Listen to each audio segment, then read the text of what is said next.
Hi friends, ఎలా ఉన్నారు? అందరూ బాగున్నారా? పిల్లలు స్కూల్ నుంచి వచ్చేసరికి ఇంట్లో ఏమి ఉండవు కదా స్నాక్స్. ఇంట్లో ఉన్న వాటితోటి సింపుల్గా ఎలా చేయాలో చూద్దాం ఇవాళ. ఇక్కడ ఒక బౌల్ తీసుకొని అందులో 1 కప్ మైదా యాడ్ చేయండి. శనగపిండి 1 టేబుల్ స్పూన్, వాము 1/4 టీ స్పూన్, సాల్ట్ మీకు టేస్ట్ తగ్గట్టు సాల్ట్ యాడ్ చేయండి. యాడ్ చేసి కొంచెం వాటర్ పోసి మన చపాతీ ముద్ద ఎలా కలుపుకుంటామో అలా మొత్తం కలుపుకోండి. ఇలా మొత్తం సాఫ్ట్గా కలుపుకోవాలి. మీరు కారం కావాలంటే యాడ్ చేసుకోవచ్చు. ఇక్కడ నేను కారం యాడ్ చేయలే పిల్లలకు కాబట్టి. ఇవి పైన కొంచెం ఆయిల్ అప్లై చేసి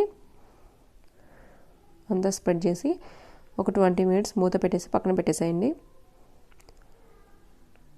చూడండి, ఒక 20 మినిట్స్ తర్వాత మళ్ళీ ఒకసారి బాగా మిక్స్ చేసుకోండి. ఇలా మొత్తం ముద్దలా కలుపుకొని ఇప్పుడు మన చపాతీ ముద్దలా కొంచెం తీసుకొని మనం చపాతీలు ఎలా రౌండ్గా చేసుకుంటామో పొడి వేసుకొని అలా రౌండ్గా చేసుకోండి. ఇది మందం కాదు, పతలా చేసుకొని మీకు ఏ షేప్లో కావాలంటే ఆ షేప్లో కట్ చేసుకోండి. నేను ఇక్కడ రౌండ్ షేప్లో కట్ చేస్తున్నా. ఇలా అన్నీ కట్ చేసి పక్కన పెట్టేసేయండి. స్టవ్ మీద ఒక బాండీ పెట్టి అందులో డీప్ ఫ్రై సరిపడంత ఆయిల్ యాడ్ చేయండి. యాడ్ చేసి బాగా హీట్ అయినాక మనం ముందుగా కట్ చేసి పెట్టాం కదా అవన్నీ ఇందులో యాడ్ చేయండి. లో ఫ్లేమ్లో పెట్టుకొని చేసుకోండి. ఇలా చూడండి, ఇలా క్రిస్పీగా ఉంటాయి. ఇవి 1 మంత్ కూడా నిల్వ ఉంటాయి.